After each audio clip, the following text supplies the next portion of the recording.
Robert, congratulations on your Industry Leadership Award. What does industry leadership mean to you? I mean, leadership is responsibility. So what this means is that you, as an industry leader, you want to try and lead by example. So at the moment, we believe that it's very the right thing to do is embrace the change in the world, whether that's through the regulatory environment or transparency or adopting new forms of technology, whether that's the eco vessels or simply just better software to be more compliant in accounting. And it's a responsibility first to your seafarers, secondly to your customers and your capital providers, and to your industry competitors and the environment that you're working in the industry. You say leadership is responsibility. A lot of people see you as being responsible for single-handedly galvanizing a boom in the product tanker sector. And of course, that's met with a somewhat ambivalent response. We're not ambivalent about it at all. We're very excited about it. Ambivalent stands on which side of the trade you are. Our lenders are very excited that we're creating strong balance sheet. We're creating great product in the top of the line ordering, top of the line specifications at top of the line yards. I can understand the ambivalence of those people who may be a little bit trapped in old technology and who are trying to fund expansion or sheer survival from balance sheets that have been really disrupted from the downturn in the market since 2008. Leadership doesn't necessarily mean being a team player. No, it's not. We have no. It's a very, very competitive industry in terms of the capitals, the return on capitals. We are in competition. We trade every day. We don't have agreed rates or prices. We're in full out competition with our competitors at the commercial level and the return on equity level and the funding level. But that doesn't mean that we can't be a team player in terms of the industry as far as its quality standards and take part in the learning and the sharing of information. I mean, we would be very happy for any of our competitors, any of our customers to look at what we have in terms of systems or technology or people or software. We'd be happy for them to point out to us where we can improve, and we'd be happy to share with them things that relate to safety and environment whereby they could benefit. Your sales skills are legendary, and the point was made that at one conference where you spoke, the share price actually went up.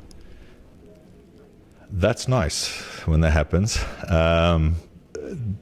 Sometimes that happens. Occasionally the share price can go down. That's all a question of how much expectation there is in a particular market for what it's saying on that particular day. But I think at the moment, when we give the Scorpio tanker story, we would hope that the market, as it gets better educated to the Scorpio story, we would hope that there become more buyers than sellers. I've had the good fortune to speak to a number of industry leaders, and the consistent element I hear in all my conversations is that none of them have done it on their own. There's always been someone who's opened a door for them or mentored them. Who's that been for you? Oh, there are too many people. I mean, many, many people. I mean, the first person to hire me, the person who mentored me very patiently in my first position at Goddess Larsen as a post-fixture chartering assistant trainee. There was a lady there, Björg Sabo, who patiently tutored me through all the details of port agency and demurrage statements, etc. I was very fortunate. Goddess Larsen was an amazing training ground. Richard Fain has gone on to be the chairman of Royal Caribbean Cruise Line. He first exposed me to the idea of the capital markets and the financial markets, and Alf Clausen and the rest of the hardcore Norwegians there gave me my grounding and actual shipping and the chartering aspects of it. That was the start. There are simply just too many to mention. Well, almost every person that I've met, I've been able to, take something from, copy something from. I'm a great copier and a great plagiarizer. I think you're a good pioneer as well. What are you going to drive in 2015? Where are you going to put your emphasis? Well, we've still got a number of ships to take delivery of. We're doing something that few have done before. We're taking deliveries of anywhere between 5 and 8 product tankers a month. That's quite a feat in itself to maintain standard as you're doing that. We won't complete that delivery schedule until June 2015. That's what the focus on the company is, right now. That's what it's been for the last few months. The capital structuring of Sting is in great shape. So it's really the operation part of that. The next part will be aligned with that is understanding how to better trade the ships, better utilize the ships on the commercial positions, again, because nobody's had the number of these type of ships that can do different things and much more flexible than any type of product tanker than we've ever had before. Do you foresee that you will trade all the ships, or will many be sold on delivery? I think it's fair to say that we have been trading. We've clearly traded a VLCC position. We've traded an LPG position, but this really was not the core of the business. This was sort of things to do, opportunities that we took because of our contacts with the yards, our balance sheet. We could do things that others couldn't. But the product side, we're very committed to that side of the industry. Where does that faith in products come from?